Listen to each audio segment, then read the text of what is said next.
And how do you support your brother now?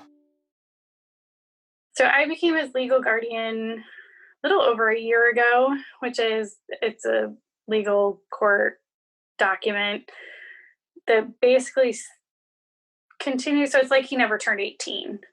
So he Hmm. doesn't have the same, at least within the United States, doesn't have the same rights that you and I would have. He doesn't vote. He doesn't drive. He doesn't can't have a credit card. Those kind of things. Hmm. And it's a procedural safeguard for him because somebody could easily take advantage of that and take out a credit card in his name if they had the right information.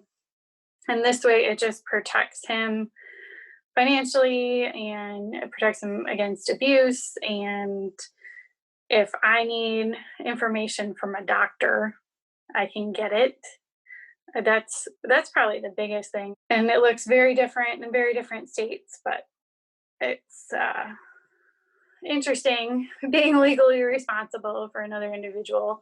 Hmm. And what prompted that transition over to you? So my father was originally the legal guardian. He became ill and not able to carry that on.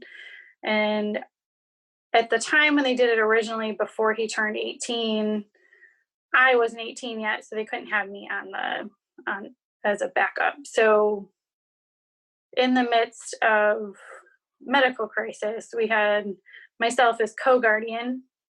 Hmm. And so if and when my father was either no longer with us or he became incapacitated, that I would just take over. And that's essentially what happened. Okay, got it. And what kind of services does he receive as an adult?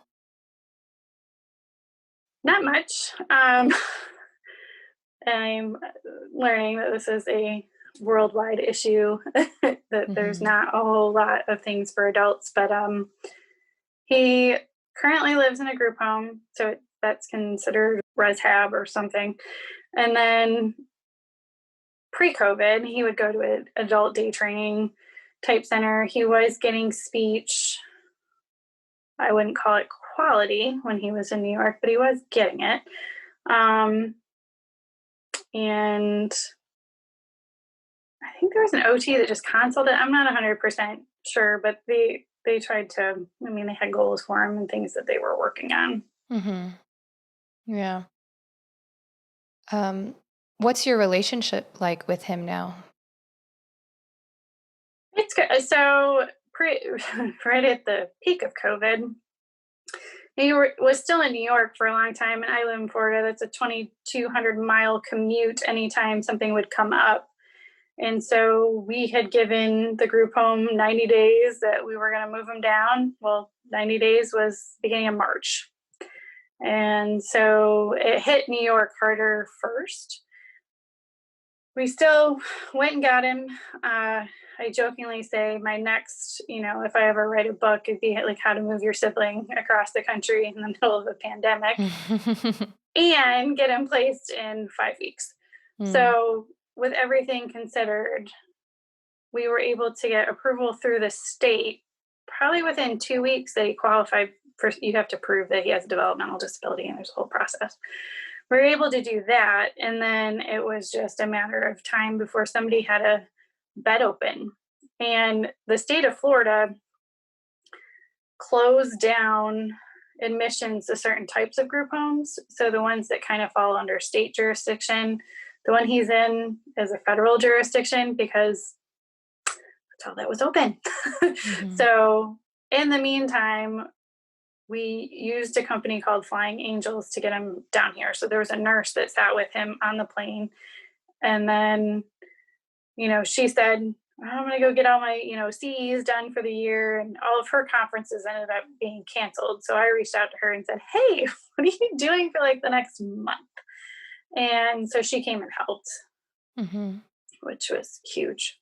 Yeah, yeah. What was that transition like for him? I said airplane, I was so surprised.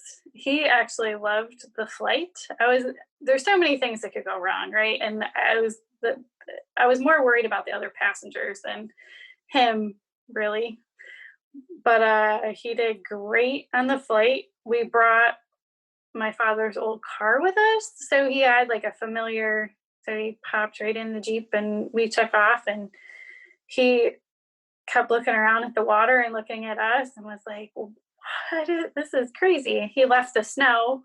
I mean, there was Mhm. still snow on the ground to this, like, what is this? And I jokingly say that he was the only one that enjoyed spring break because everybody else's spring breaks were canceled. Mhm. But yeah, no, the transition went better than I could ever expected to. Mhm. Like, of course, we all think of the worst case scenario, but Right. he Yeah. did pretty good. Good. You've been watching Autism Knows No Borders.